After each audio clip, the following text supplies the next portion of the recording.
What do you think Morgan Financial is best known for in Brevard County? I look at us as a process and metric-driven company, but that's the COO in me.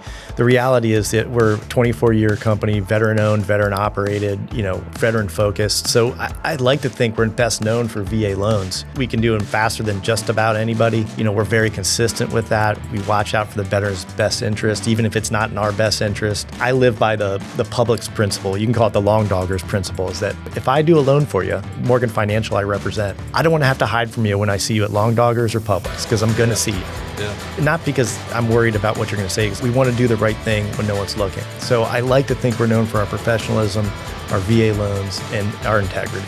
I always go back to our vision statement, which is creating an environment for others to prosper, because a lot of people out there are doing things in this business to get themselves something for, getting a paycheck or building themselves, which is great. There's nothing wrong with that. But if you want exponential growth, you're going to take care of the people around you. That's where you get all of that repeat business, and that's how you build a sustainable business.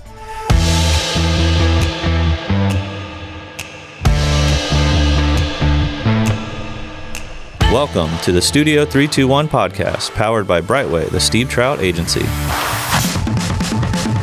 We're sitting down with real estate pros, insurance nerds, mortgage masterminds, and local legends who are making moves on the Space Coast. Hosted by the best insurance crew in the 321.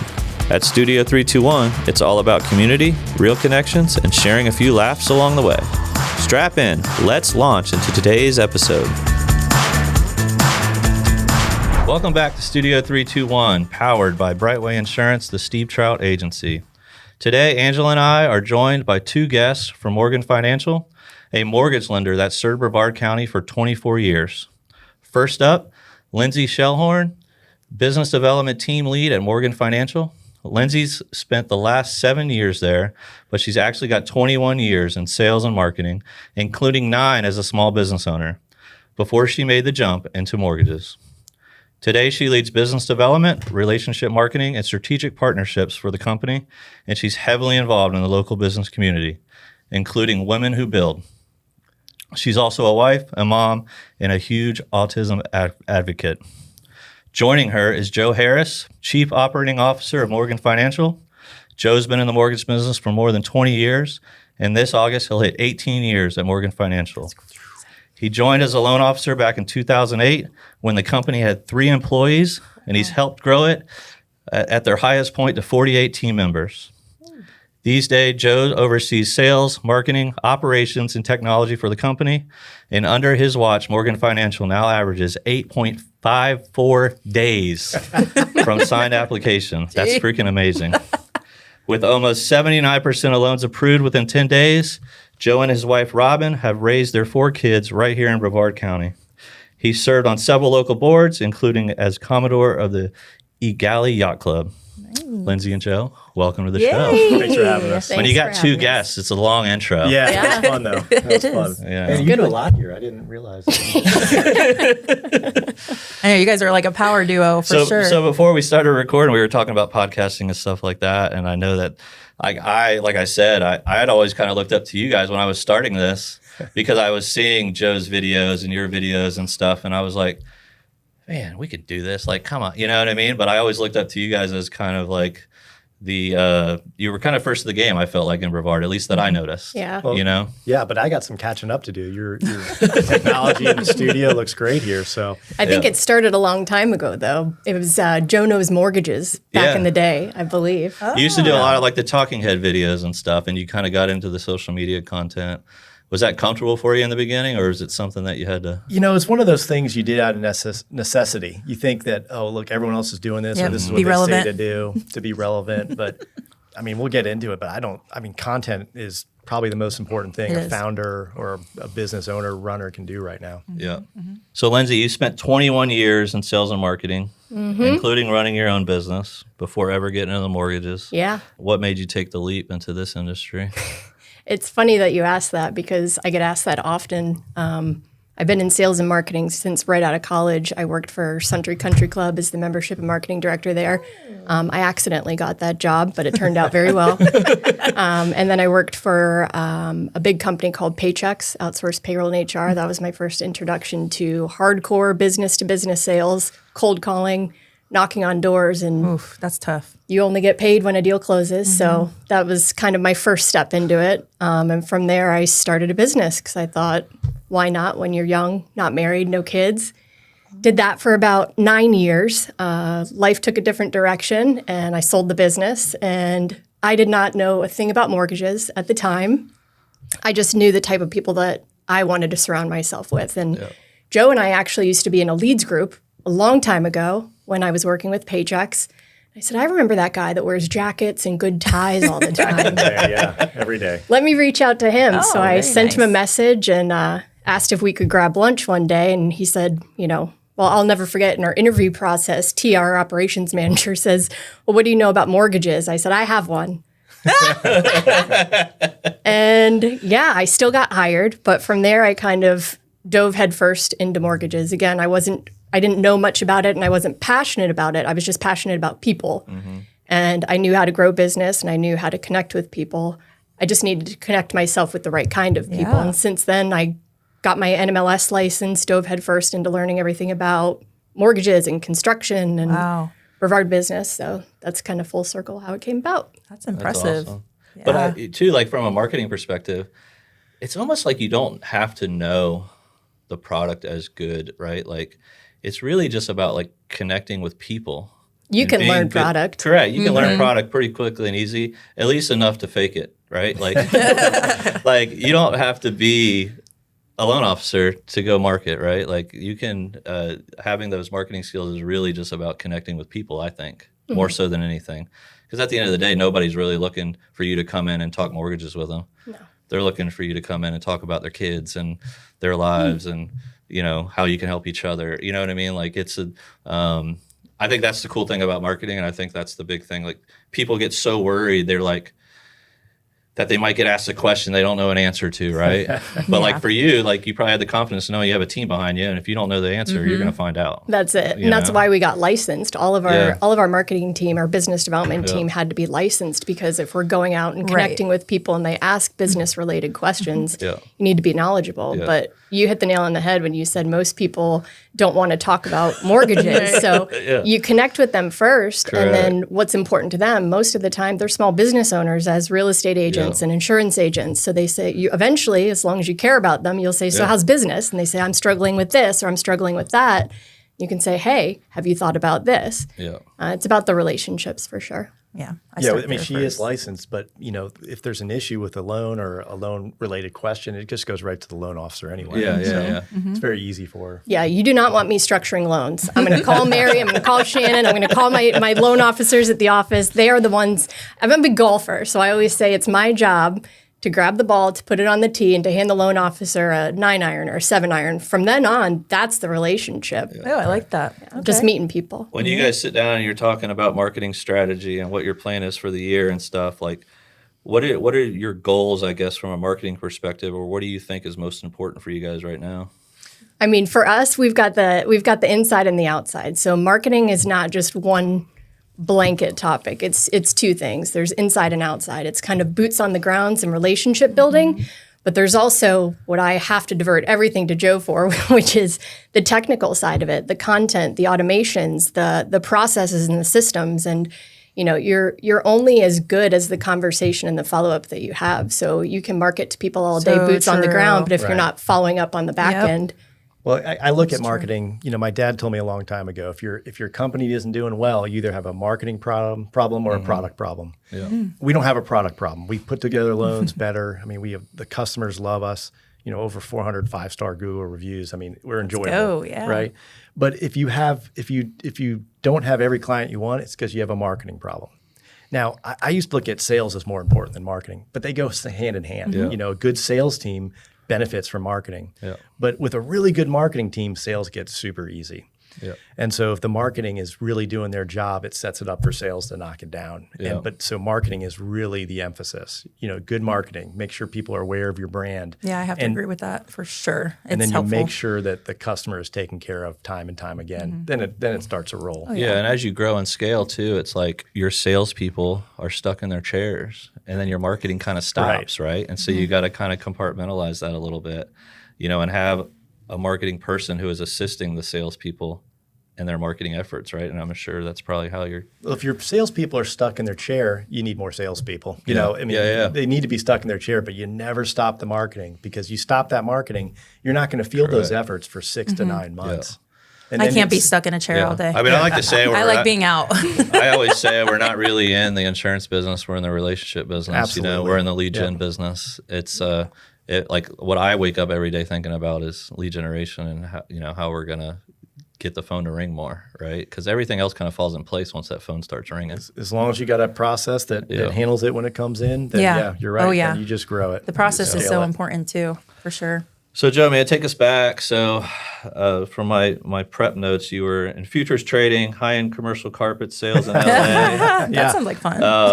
Then a loan officer at Countrywide before Morgan Financial. So, all that early career stuff, how does that tie into, like, how does that, has any of that prior knowledge helped you where you're at today? Yeah. Well, right out of college, I was a futures and options trader. And I will tell you, you think mortgage is a technical sale. That is a technical sale. I was licensed, I was a Series 3 license. Now I think they include it in the 7. But you have to get the business, kind of like you do in the mortgage business. And then when you get it, you have to know the aspects of trading futures and options. Very technical trade, very difficult. The thing I didn't like about it is that it was more of a casino than anything else. And no matter how good of a job you did, your client was probably going to lose money. So for me, it's not a win-win. I'm out. And then I moved to transition to LA, where I was in sales, high-end commercial carpet sales to casinos and hotels, where that was also a technical sale. I mean, you have to know the technical specs of carpet, where it fits, where it doesn't, applications, color. So you had to kind of work with big design firms, get it spec'd out throughout the world. Very technical sale. So mortgage was easy. When we transitioned to mortgage, Wow. it was all easy compared to that. And I joke because mortgage is a complicated business, but as far as dealing with people, learning the technical, understanding all different aspects, it's not, relationships are important, but if you don't back it up with your production and your value add, then it's going to be a one and done. And so we're in here for the long term. Morgan Financial, 24 years here. And we didn't get to be here for 24 years because we do a bad job. Yeah. You survived some tough markets along the way. We've survived a couple tough markets. Yep. It just popped in my head, but you guys had the caboose there on US 1. Yeah, right. And that's still like a symbol for you guys today, right? It's part of your logo today? It is. What did that mean for you guys? Was it hard to leave that, being there? And because it just seemed like that's when you thought Morgan Financial, you thought of that the building. train. Yeah. Well, that was 2016. We were busting at the seams in there. I mean, before the booms, obviously. We were busting at the seams. We needed more space. So the Rockledge office came up, and I remember talking to Dave, and he's like, "Well, that thing will fit 32 people. You're going to be out of there before you know it." Dave still handles the strategic direction of the company. I run the day-to-day, obviously, but he's like, "You're going to bust out of there before you know it." I'm like, "I don't know, man. I don't know." And then in like 2020, we were already busting at the seams. Yeah. And then when we bought the building over there on O'Galley, we actually moved a bunch of people back into the caboose because we didn't have enough space, So things can roll quickly. But yeah, the caboose, I know it has a special place for David, and even me. That's where I started working there. I was there for, I don't know, a couple of 5, 6, 7, 8 years. So it was a while. Yeah. It kind of started all of our marketing campaigns Right. too. Everything is related around that train caboose. Like our classes that we did for a long time called Keeping Your Business on Track. It was a play on the caboose and play on the train track. Yeah. No, I love the way you guys built your brand around it. Because it was such a unique spot in Brevard County. Right. And it was just a really cool, you can't drive down US 1 and not see it, right? Like it was just one of those kind of almost like a landmark after a while. Call your clients and say, "Hey, come meet me in the caboose." Can't miss it. And the caboose had symbolism. I mean, the caboose was meant as like a lookout tower and making sure everything went well. And, we kind of adopted some I of wonder those. how it is now that Brightline's running by it every day. Before it was probably like you maybe get 3 or 4 trains go by. Now you're getting, 50 of them a day probably. I don't know how many go back and forth, but it seems like a lot now. I will tell you, the train didn't bother me as bad as the guy with the weed whacker that hit the pipe right behind my desk for whatever reason. So, yeah. That's hilarious. Were you guys there when the Brightline went up? No. The building's still owned by the company. Gotcha. But, yeah. Funny thing is, it actually, full circle moment, turned into Paloma Academy, the school where my son goes. So it's a school for autistic kids. They've since moved into a different space. But yeah, I said, I bet they hate that train going by too. I wonder if it does bother them. So with your guys' like video marketing and the stuff that you're doing on like as far as the podcast and everything, like what have you found has worked really well, and what are some of the things you're like, oh, that didn't work? Yeah, we're still trying to figure it out every day. Always I would evolving. think so. It is. You've experienced this. Video podcasts, and I remember it was probably 22 or 23, I told our then marketing manager, I go, look, we're going to do a podcast. We're going to do it every week, and we're going to start next Wednesday. So buckle up. Yeah. And she was like, I was like, we're just going to do it. Don't worry about it. We'll just do it. What are we going to talk about? So we just talked about the questions that we get asked all the time. But the whole YouTube thing and trying to place, get videos and this and that, it's tough. And it's a never-ending journey. It's time-consuming. It's expensive. It's all these things. But I wouldn't have it any other way, because our whole goal is to educate people. Right. We're not trying to be entertaining, because I'm not that entertaining, unfortunately. Lindsay is, yeah. So I got Lindsay. I'm busy. I'm on the streets. Right. But we just try to educate. We figure if somebody watches it and gets some value out of it, that's one of the values we add back to our partners, our clients, and things like that. But if no one gets value out of it, we're not doing it right. If we're not educating, we're not doing it right. So we always we don't look for the tricks to get up, in the rankings and this and that.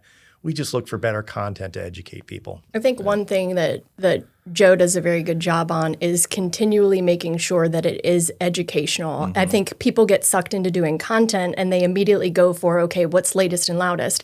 Oh, well, this is trending, or I'm gonna start focusing on this. And one thing that's remained for 16, 17 years for him is he's consistently done educational content. And people see these like massive people blow up on social media and they think, oh, that happened overnight.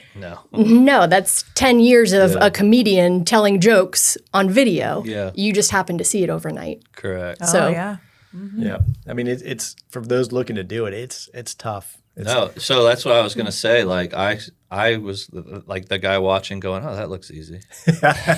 This is not easy. This is not easy. This took a lot of time putting this together, the studio, dialing in the technology, figuring out how we were going to edit it, doing the reels, having the social media schedule. There's a lot that goes on behind the scenes to get this thing up and running. And I got to be honest, like, had I known how hard it was, I don't know that I would have done. Like, it was hard in the beginning to get this thing up and running. Do you remember? I mean, it was like, there was a lot that trial and error. And it was so far, like, I'm scared to death of social media. Like, I always have been. I'm not a big social media person, and I've had to come out of my shell for a lot of this stuff. And I'm getting more comfortable with it, and we're doing a lot of cool things with social media now. But I just never was there for it. Like, I've never really felt very comfortable with it.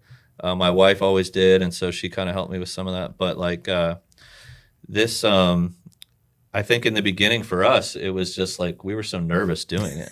Yeah. You know what I mean? And then we've just got more and more comfortable, and I think we're putting out better product now and better episodes. And, we're really just trying to bring the real estate community together here and like have like some real conversations that can help other people and really just bond with our guests too. Like what it's doing with our relationship with our guests is just freaking tremendous. Well, I think one big differentiator is that if you're an active salesperson, a loan officer, you see them come in and try the video, and it's time consuming, it's expensive. There's not quick hits or quick ROI on it. Yep. So they usually give up because, I mean, let's face it, that's not the best expenditure of their time. Yep. But when you have a team and you can work on the business and they're working in the business, it works a whole different way.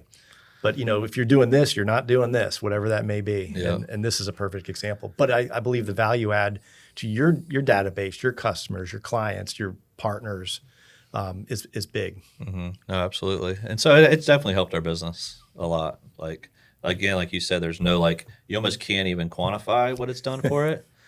But if you look at our sales just over the last year, we've definitely increased sales.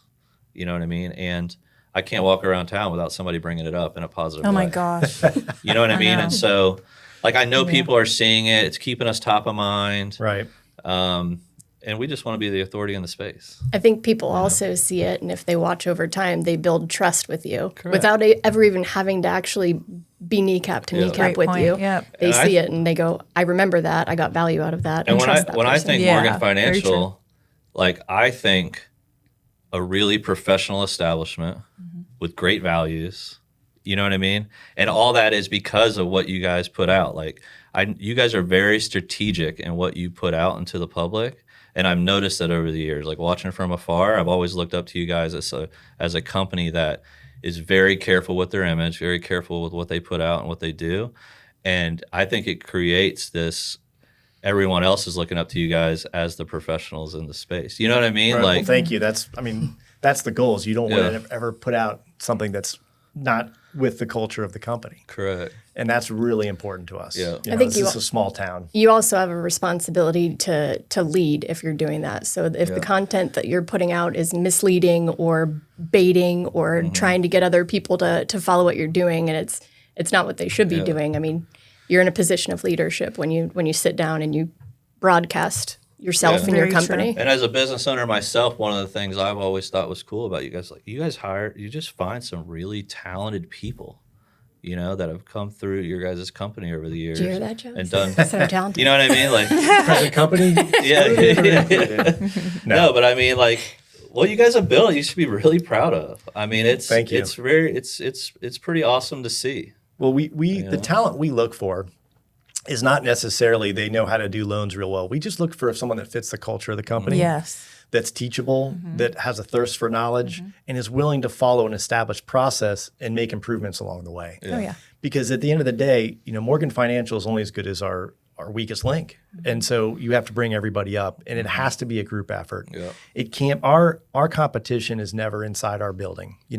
Loan officers, they help each other. I've worked at other companies where that wasn't the case. They would cut each other's throats if there's a deal on the line. And I see this still going on today. People in the same office going after the same deals. And that just wouldn't fly with us. We have an environment where we actually have a sales meeting every morning at 8:30, the whole sales team. And we get together and we have an agenda, but we try to help one another out. So the culture is what brings the people up. The process is what allows them to do it consistently time and time again. So every loan, doesn't matter which loan officer does it, they'll put their spin on it, they'll put their personality in it, they'll put their effort into it.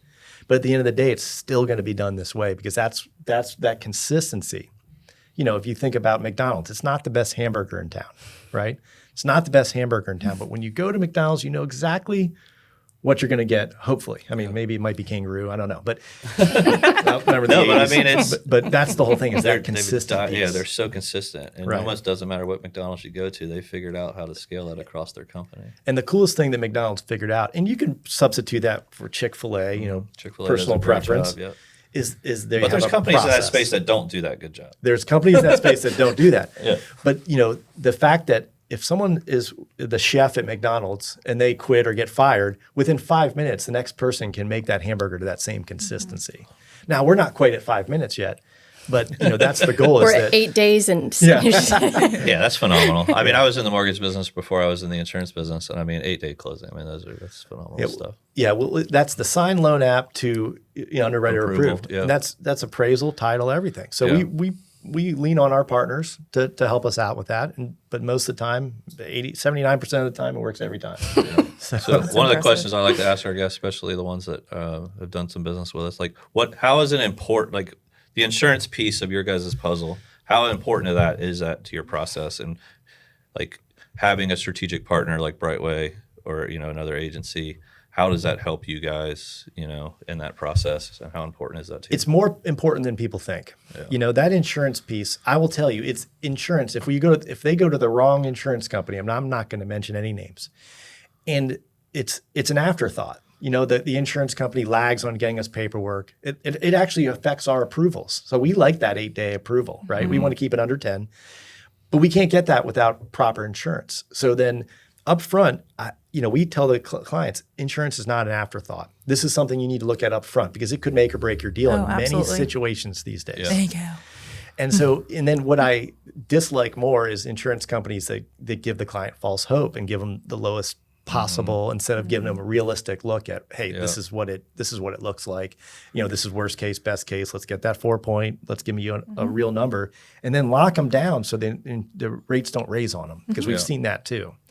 So the way it helps is, we love speed, but we like quality. We want it both. Yeah. Prices, they're promulgated rates for the most part, but if you find you can talk way more intelligently on this than I can, but finding the client the right rate, the right coverage, that plays into it too. Absolutely. And making sure our customers are taken care of. Yeah, and having an agency that has the product, right? Right. Like, you want an agency that has home insurance product. We're doing business with 40 plus home carriers, and we're very versed in all their underwriting guidelines and everything. And so we can quickly look at a deal and assess, okay, this is where it needs to go. And this is going to, for the zip code or the house or whatever, right? Like nobody's rate's the same. There's all kinds of variables. That's true. We've built our entire process here around our referral partners, our mortgage partners, our realtors. The entire process that we built here is around them and making sure that we're supporting their efforts, right? Because we all work together as a team, Yeah.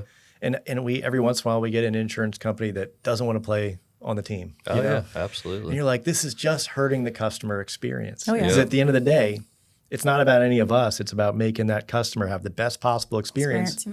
Man, so they tell their friends and family. Freaking head. The customer experience is really what every business should be thinking about. Yeah, and it's some people think their customer is their referral partner. Like, I'm not your customer, right?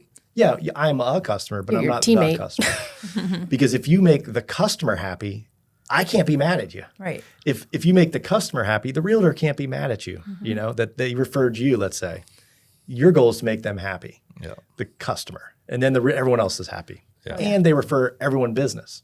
So to Joe's point before when he was talking about internally your team, you're only as good as your weakest link. It translates into everything else. You're only as good as your business partner. So if you're weak in title or you're weak in insurance or you're weak in appraisals, like you're only as good as the weakest player on your team. So it makes sense to find the best of the best and lock arms because the client experience, like Joe said, at the end of the day, we're all looking for that exponential business that comes from that client. We all want the transactions to go really smooth, right, and be perfect and all that. But we've been in this business long enough to know that that's very rarely the case.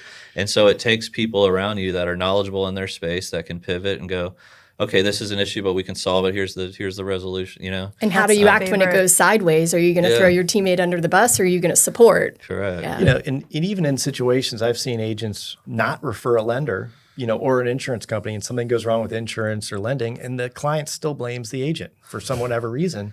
They're the ones that's going to take the flack. So it's really important that you're working with the right team.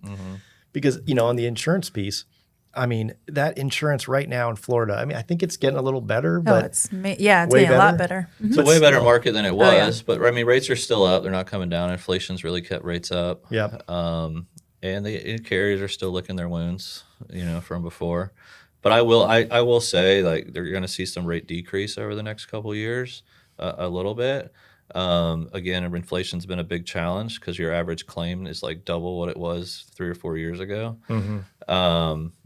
But the market has done a huge correction. The free roof thing is gone. There was a lot of abuse in our space. Yes. And or we couldn't help out as much as we could. Yeah, and so which lowered the number of carriers that were really playing in the marketplace, which drove rates up, right? No competition, higher rates. And so now that we're seeing a lot of competition flood the market, it's only going to drive rates down, and it's great for the consumer. It's great for our referral partners. It's great for everybody because more competition means better pricing, better product. There was kind of a race to the bottom on coverage, and now that's kind of stopped, and people are starting to get good coverages back in their policy and at a good price. You're not having to jeopardize coverage anymore to get a decent price.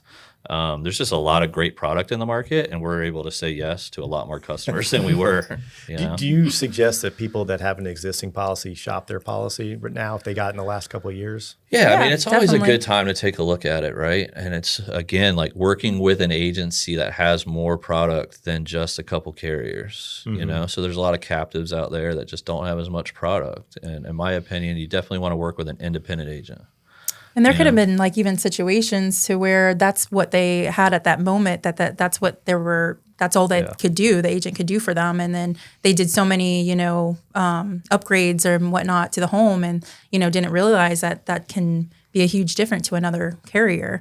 But we're getting carriers, we're getting appointed to carriers and left and right. So, I mean, these carriers are allowing us to customize and custom tailor to They their want preferences. the business, So it's awesome. Like say you had a couple claims, a couple years ago or whatever, and you had to take a higher policy because nobody would insure you. Like there's carriers now that are looking at some of that stuff, and they're like, "Hey, we want the business," and the market has kind of changed. We know we're not going to have those kind of losses again. It's a lot more fun now. It The fun came back. It's a lot more fun. I think in Florida, one of our biggest challenges is the water and the ocean and hurricanes, obviously. But beachside, are you seeing more carriers come back to the beaches? Absolutely. sure. Absolutely. Good. A lot more. They're opening up a lot of their underwriting they want that too. premium, Yeah. They have to play the game a little bit because they have reinsurance and a lot of their, I don't want to get too technical, but they get, they have to buy reinsurance for their huge catastrophic loss against hurricanes. And so they have to be careful on how much capacity they take on the coast, but they want that premium. They want that higher dollar premium. And we're seeing just really our carriers really start to open up. I mean, they were really getting abused with the roofers and litigation and stuff. Yep. And now that that's kind of gone away, they're getting back to profitability, which eventually is going to be really good for all of us. I live in a neighborhood where everyone has to have a tile roof. And I will tell you, there's They're a period of expensive time. roofs. Yeah. Oh, yeah. There was a period of time where I could barely drive through the neighborhood. There were so many roofing trucks and they're replacing roofs. Wow. I mean, after the hailstorm in 2016, Some of those roofs can be 17. $100,000 roofs on a freaking tile. It's Yep. crazy. But I mean, that's why it was what it was. It's why companies were going out of business. And we would have a company that had a really good track record with us. We wrote a ton of business with them. And we might have had 1,000 policies with them. And in 45 days, we had to move all those policies because they were going out of business. I mean, we went through, I compare it to like what the mortgage business went through in like 2008, 2009, 2010, when it crashed, to what that was that market for us in the insurance business over the last 3 or 4 years, Yeah. Yeah, I had my first heart attack. Just gave me a flashback. I know, man. I tell you what, dude. I don't know how we PTSD survived, is but we real. did. We held on, is. man. We held on by the skin of our teeth. I mean, it was a tough business was to really be in. hard. It was really hard.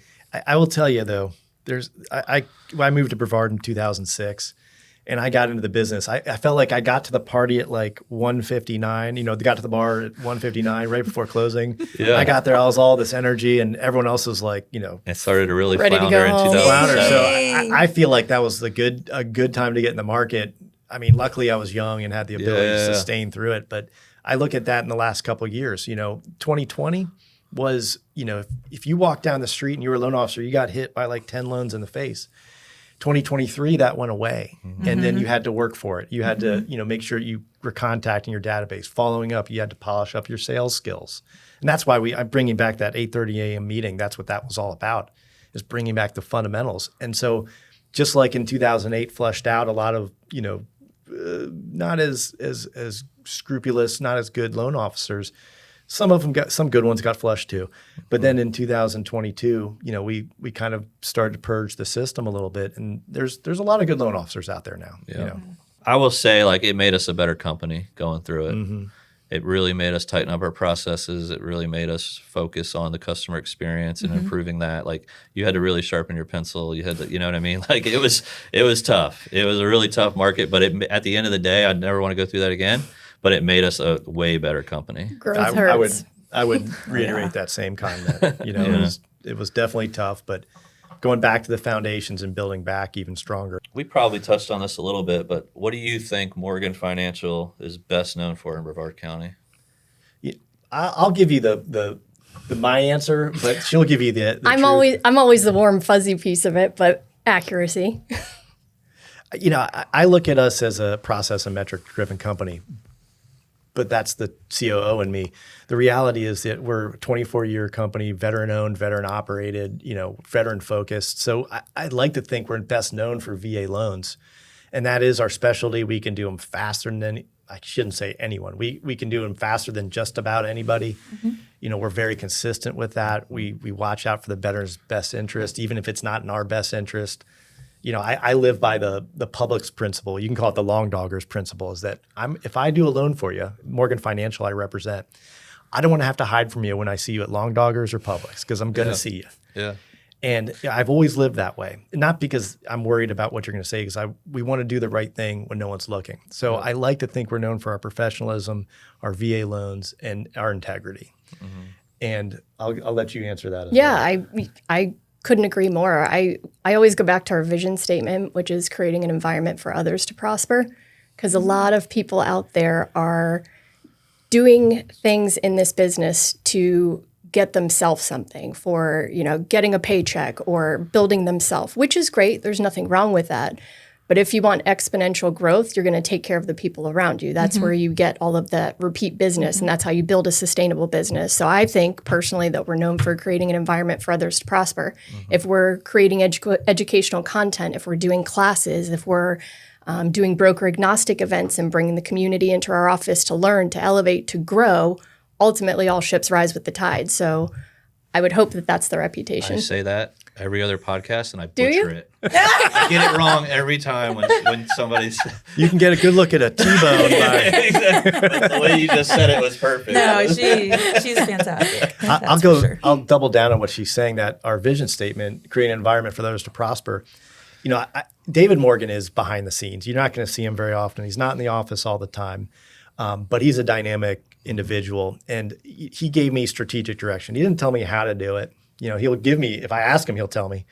But he didn't tell me how to do it, but he gave me the strategic directions of, number one is don't become Blockbuster, right? And we don't rest on the laurels. And I got too many of them to tell you, but it starts with that vision statement. And when you start to break that down, creating an environment for others to prosper, this isn't an owner who takes wheelbarrows of cash out of the business. This is someone who wants to play the game and win the game, but not at all costs. Yeah. And it's most important to me that I work for a company like that. I sought him out when I was leaving Countrywide.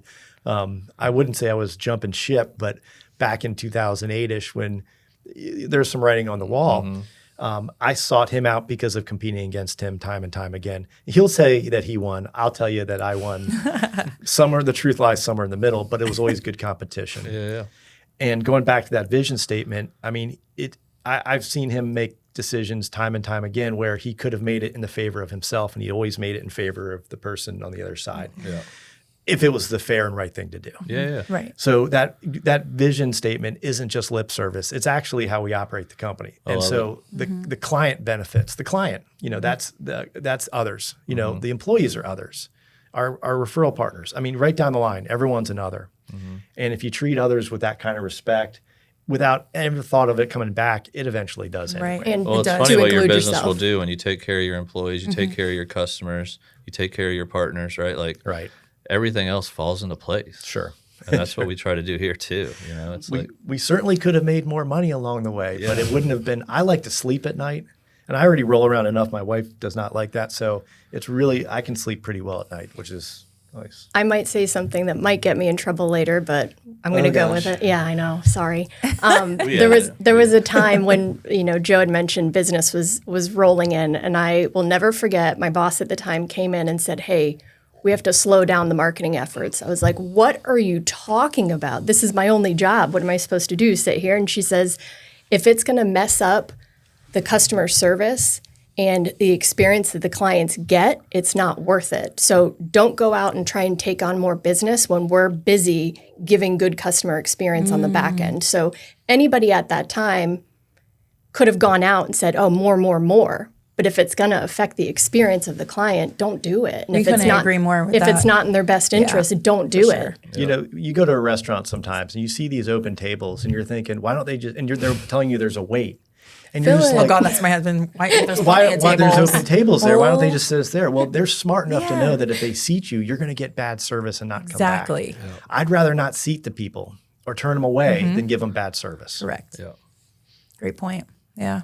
No, I mean, we strive on absolutely. that too. I mean, even with the whole marketing and, being in here is just, I told him like, all I can, like, I mean, I don't mind the commitment. Like, I love doing this and I love, like, my thing is I love, connecting with everybody on the outside.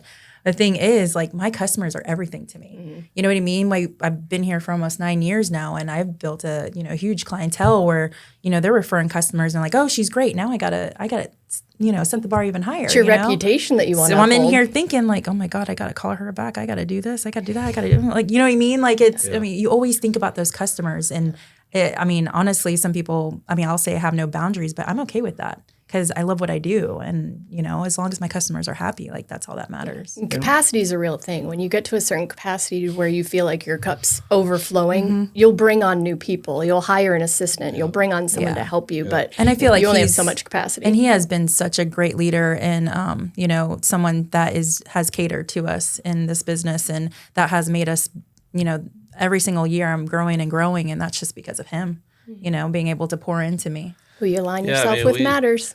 Well, I just always have looked at the business of it's not about me. It's not about if I can build a team and build them up and give them the tools that they need to be successful, the more successful they are, the more successful I'm going to be.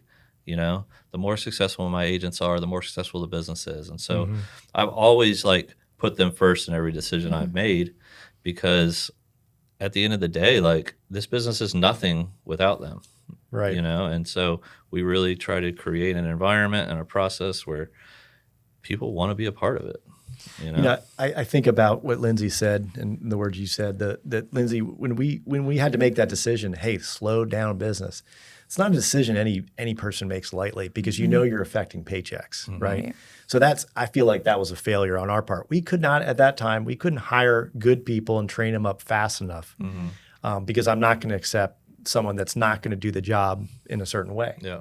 And so that goes back to what your comment was earlier about, maintaining that reputation because we could have been short-sighted and said, let's just take as much as we can. We'll push them off 90 days. We'll tell them to make a closing 45, 50, 60 days. Whoa. Our competition was pushing closings off for 45, 60, telling them up front, we'll take it, and then saying, oh, we can't close. I wouldn't do that. I mean, I said, look, write the 35-day contract. I was like, 35 sounds reasonable because you don't get it till the 30th day and whatever.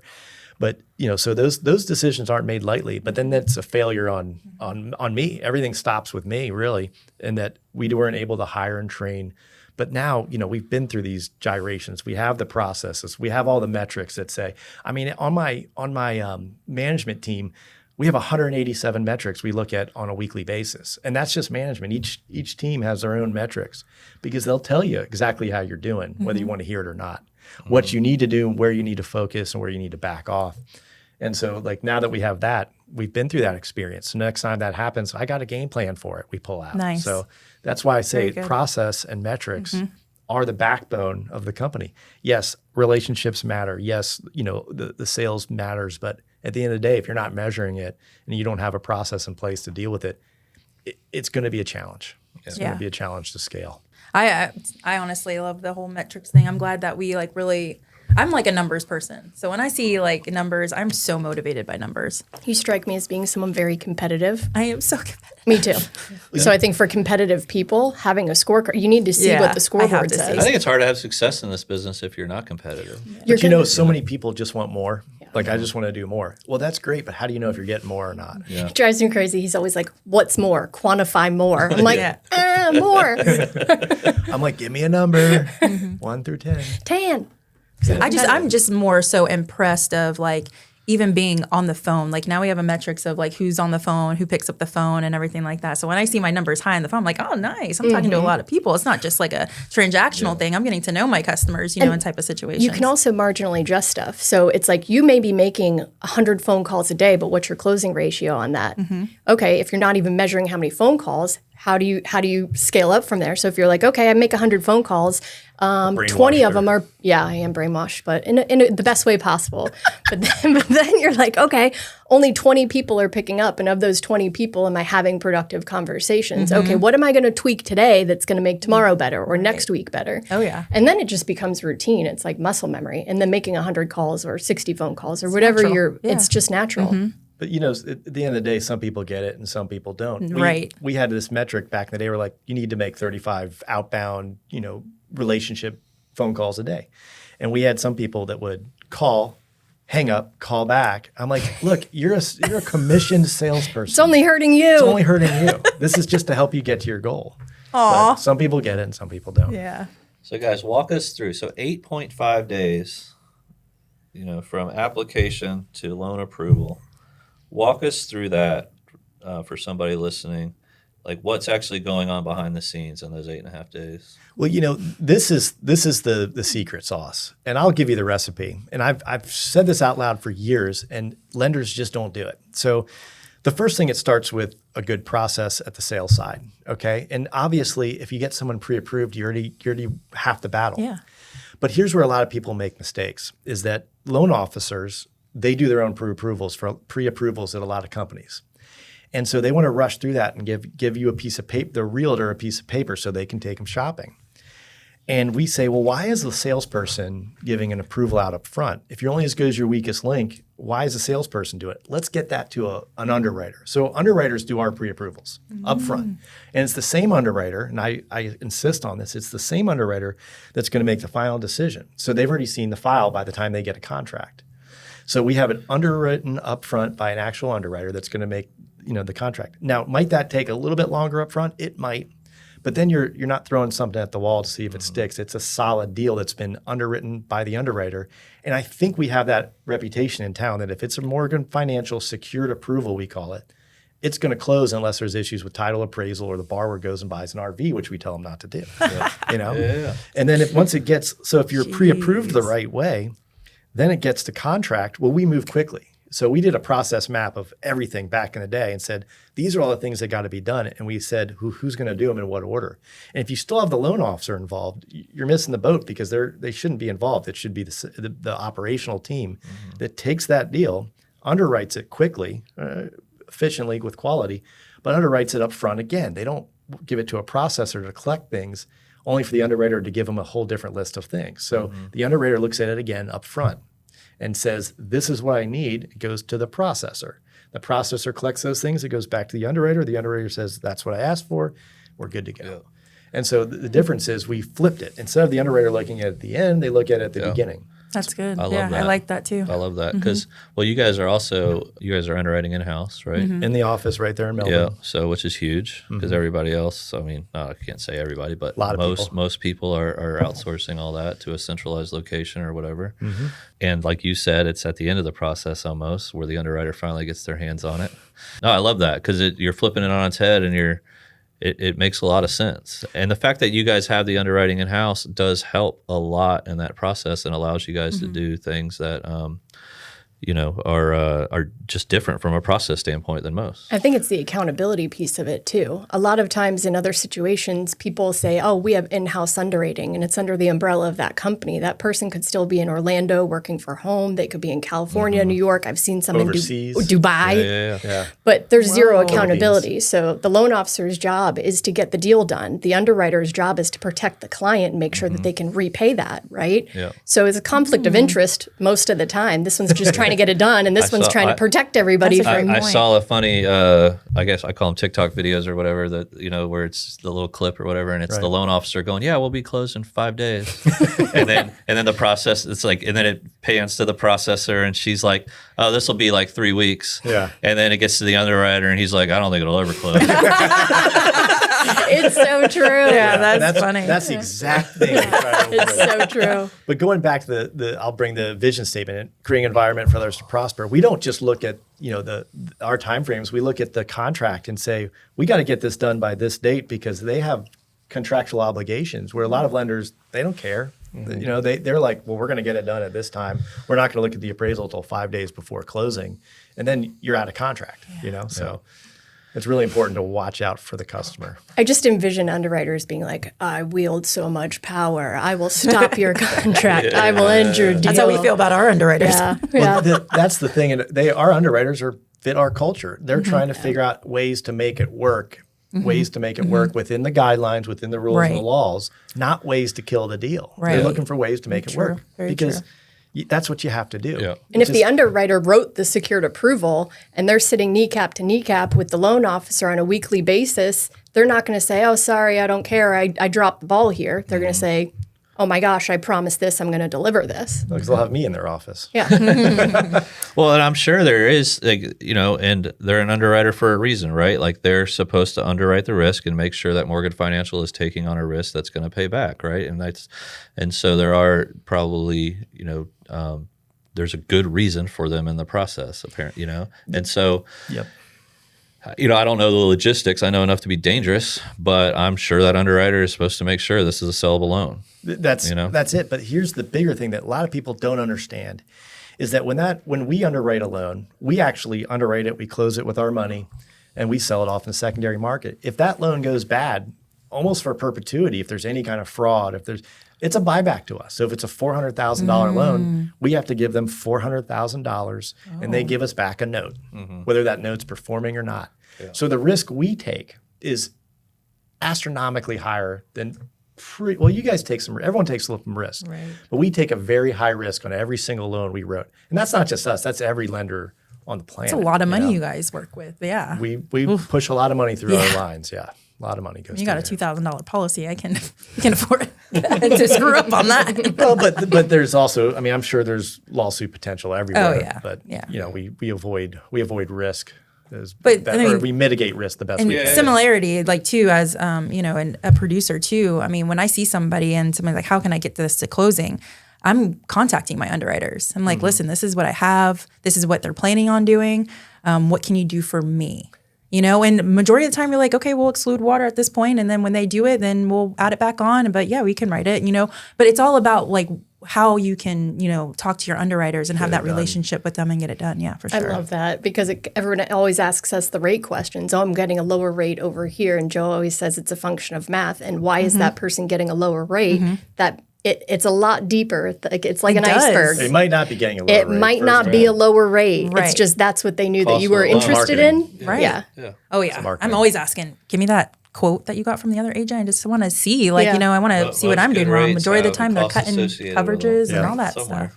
Yep. And on your side, maybe it's the opposite of cost. There's no cost because it's not covered. I don't know how that works, but that's the way it looks. Yeah. So you guys are really knowledgeable about the market. One of the things we talked about earlier was, you guys are always educating and doing the videos that educate people on the process and what's going on in the marketplace. So kind of tell us today is, what is today? No idea. Tuesday the 21st. Tuesday the 21st of July. So how's Brevard County's market today and where do you think we're headed? Well, I'll tell you, the things that attracted me here 20 years ago, I moved here from Los Angeles. I'm not from out there. I lived in Winter Park, Florida before that. But the things that attracted me to here then are still attractants. There's a good job base. And now it's different. It's changed and it's gotten even better. We have, 5 different space programs here? We have a great job base.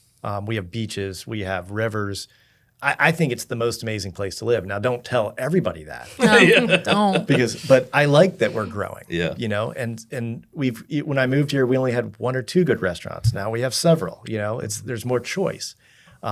Traffic is still not bad here. So as far as the market goes, if you're talking real estate market, 5 years ago or 3 years ago, people said, "Oh, market's going to crash. Market's going to crash." I said, "Well, what makes you say that?" The demographics suggest differently, especially in our market. And I like to think we're separate from the national market. I think we're a pocket that is benefiting from certain growths, especially the space growth. Yeah. Certain pockets in the country are not doing well. They're going down at alarming rates. But I don't feel that here. I haven't seen, we had multiple offers on multiple contracts over the weekend, and that's pretty persistent. Our loan officers are up 26% year over year on business. Nice. When I look at other loan officers' numbers, they're going down, but it depends on the market you're in. Nationally, I think the market's stagnant, maybe a little down. I think locally, we're a pretty strong market. Yeah. Yeah, I think our job market here in Brevard is pretty unique to a lot of areas because of the Space Center and because of our aerospace industry. Right. We're bringing in really high value jobs too. And as you know, your SpaceX and your Blue Origins and your what is it, Infinity Space or whatever, you know, all these companies come into play. Like they're as we grow here, I just think that there's so much more potential for Brevard. Yeah, I remember when the Challenger was a space shuttle program, the Space Bus, I called it. When that came to a close, I was pretty worried about the Cape. And there's a lot of good people lost jobs. I get that. But a lot of those jobs have been replaced with higher tech, higher paying, you know, better, for lack of a better term, jobs. And it's really benefited our market. Well, yeah. So when they lost the job at the Space Center, they were picked up by other aerospace companies that were moving to the area to fill those voids. And now we have this awesome aerospace industry, you know. Amazing. It's incredible. On top of the Space Center, you know, and it's just cool, man. I've loved to see the growth here in Brevard. I always said we were like the best kept secret, and now the secret's out. Barely. I mean, it's out, but I mean, it's an incredible place. I'm so glad. And really, from an affordability standpoint, we're still more affordable than South Florida. Right. You know, we're not as busy as North Florida. Like, we kind of have that sweet spot in the middle. We're surrounded by water. It's a beautiful place to be. You know, it's why a lot of people grow up here and stay here. Yeah. Or come back. Or come back. Or The come back, boomerang. Yeah. A lot of my friends from here, they left, went to college, made it their way back. So yeah. So what advice would you give someone buying or refinancing in the current environment? You know, house is always a good investment long term.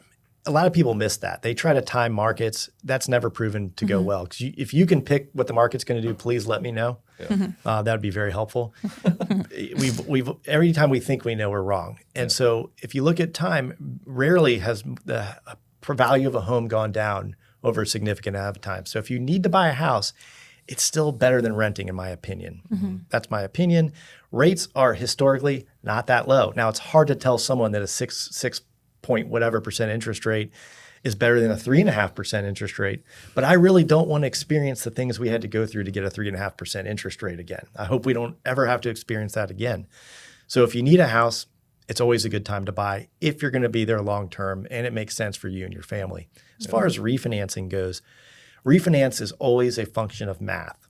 And you know, we had a borrower that had a 3-point-something% interest rate on their house, yet they had credit card debt at 27.5%. And when you look at the blended rate, it was well over 6%. So a good loan officer that's knowledgeable and understands these things is going to look at the entire picture.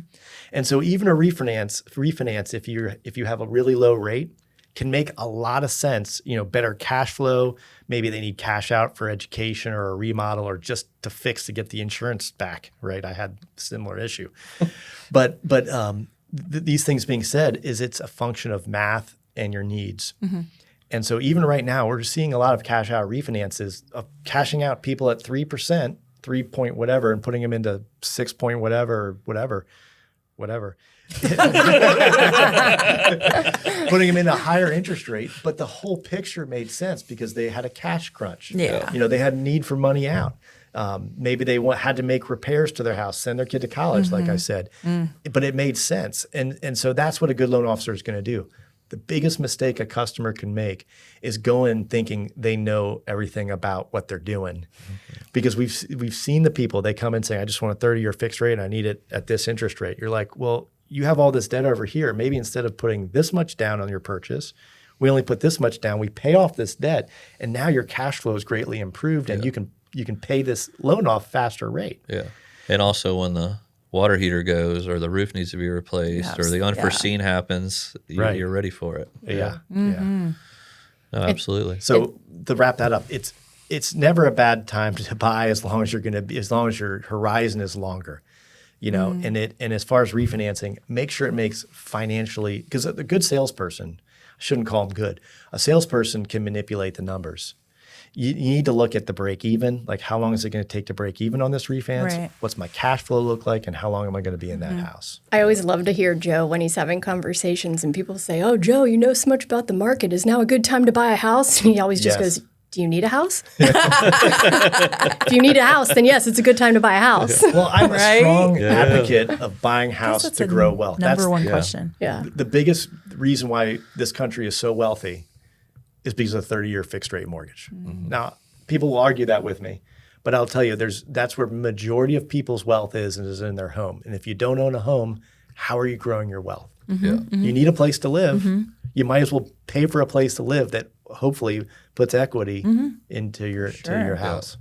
When you guys are talking to people that are renting, that kind of goes in hand what you were just saying. Like, what's that conversation like? Because is there a time when you should be renting and not buying, or is there? You know what I mean? Sure, there is. And is it like if it's short term, you don't want to be maybe buying in a market short term? Is that kind of what you're? If it's short term, and you don't plan on holding the house and renting it out after you leave, 2-3 years, probably not a good time horizon to even recover your closing costs, unless the market's just going up so fast. But what goes up fast used to come down fast, but we didn't find that last time around. Yeah, no, the market's been really resilient. Right. There's been a lot of downward pressure on the market, whether it's insurance rates being way up, just interest rates being up.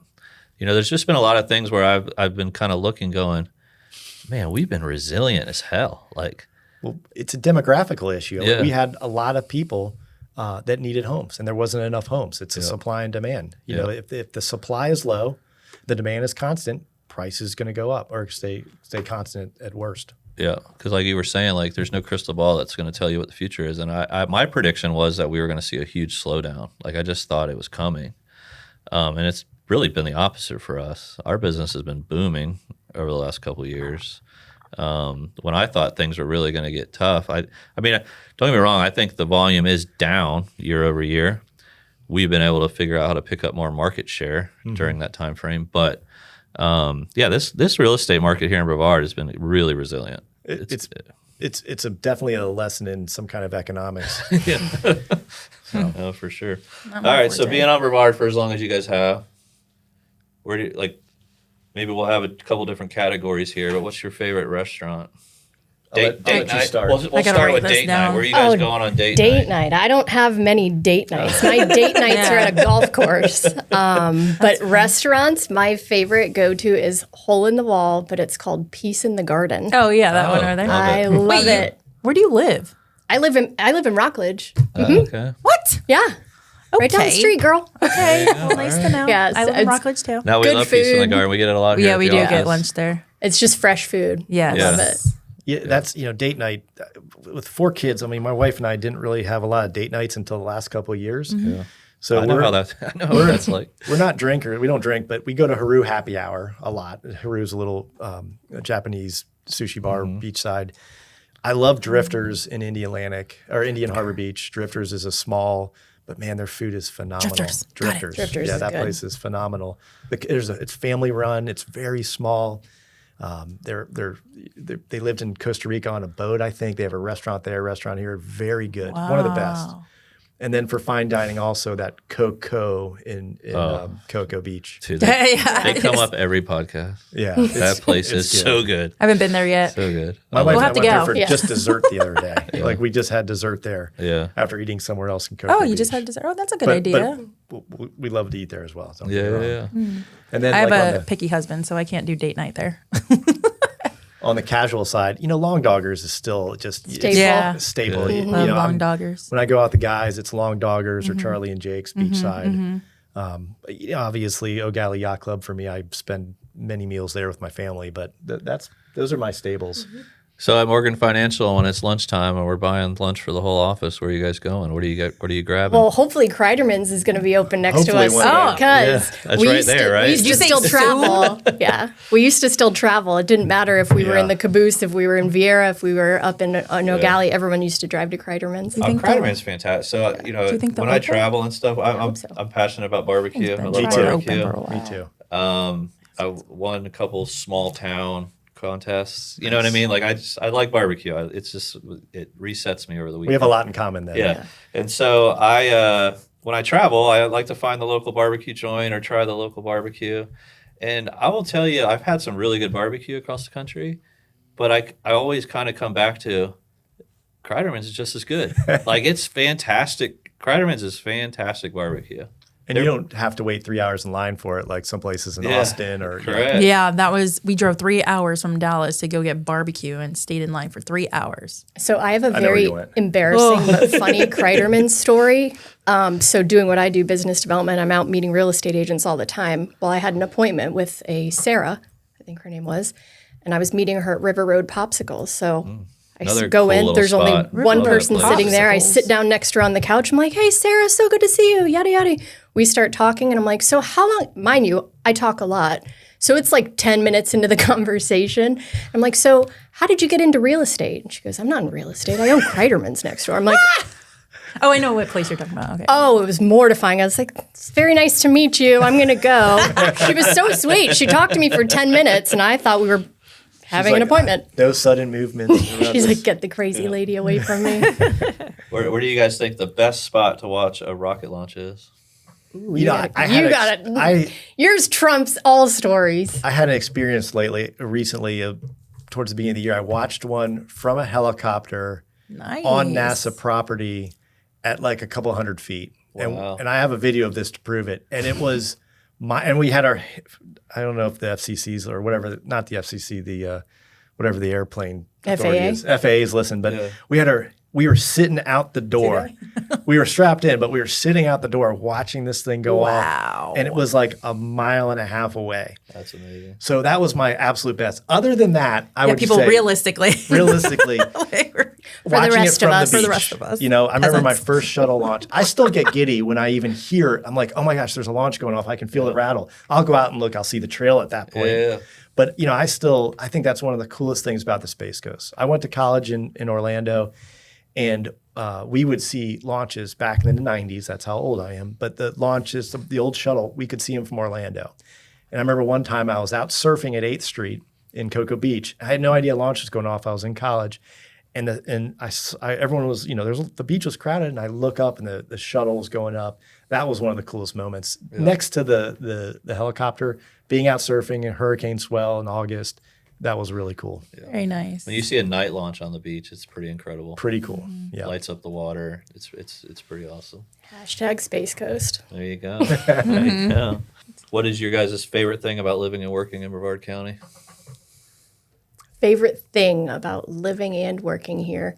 There's always something to do. For the people that grew up here, the boomerang effect is real. We used to always call it Melboring. But Joe was right when he said everyone goes off to college and then they kind of boomerang right back because you realize there's so much to do. There's great job opportunity. It's warm the majority of the year round. You can go to the river. You can go to the beach. You can drive an hour and you're at theme parks. You can go an hour south. I mean, there's good restaurants. There's pretty much everything that you need here. And it's still a good place to raise young kids. Yeah. I agree. Yeah, I'll double down on what she said. I agree with all of that. But for me, my office is 10 minutes from my house. I can stop and go surfing in the morning, get to work by the 8:30 meeting, have a full day, go home, go to the beach with the kids, go out on the boat, do whatever.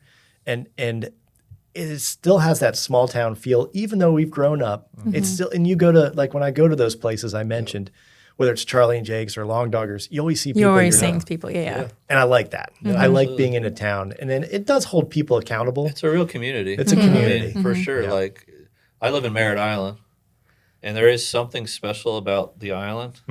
Is when you were growing up, you barely went over the bridges. And so, like, there is, like, a sense of community there that you can't recreate.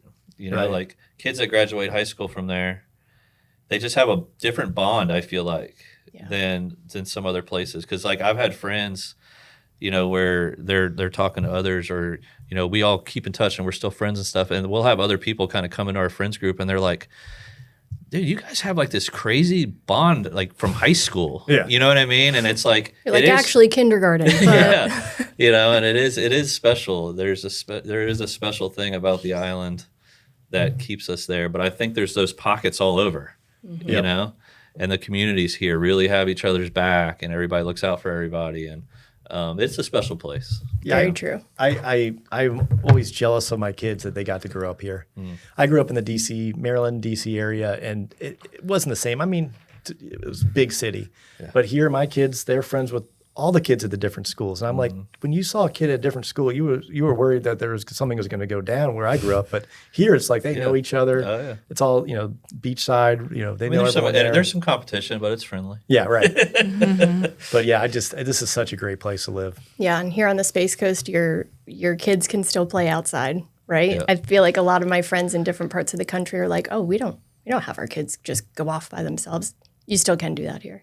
You just put a little Apple tag on them. Yeah. For sure. A couple of them on their bikes, their shoes. I get nervous when Ray goes walking around the neighborhood. I'm still like that. I'm watching her on 360, seeing if she stops. We have the technology to track them now. Yeah. Which is a blessing and a curse. like You don't you need to can't get into there that fast one. enough, though. Yeah. All right, before we wrap up, where can the listeners find Morgan Financial? What's the best way for them to reach out if they got a question or need something? Well, you can call us directly, but if you want to get to know us a little bit beforehand, I would say check out our podcast, our YouTube, all of our socials. Website. Website. Definitely check out the website, check the socials out, see what kind of people we are. Awesome. You can also just walk right in the front door. We're at the corner of O'Galley and US 1, so And check out the Bolt. yeah, vault. come see the vault. Well, awesome, guys. Hey, I really appreciate you taking the time to come in. I know you're both very busy. Means a lot to thank us, you. and we appreciate the partnership. We appreciate the friendship, and we appreciate you guys. So Well, thank thanks you for very having much. us. That was Yeah, awesome. Thank you. Awesome. Get out of here. That's a wrap for this episode of the Studio 321 podcast, powered by Brightway, the Steve Trout Agency. We can't thank you enough for being part of our journey. If you enjoyed this episode, be sure to subscribe, leave us a review, and share it with a friend. Until next time, 3, 2, 1, we're out.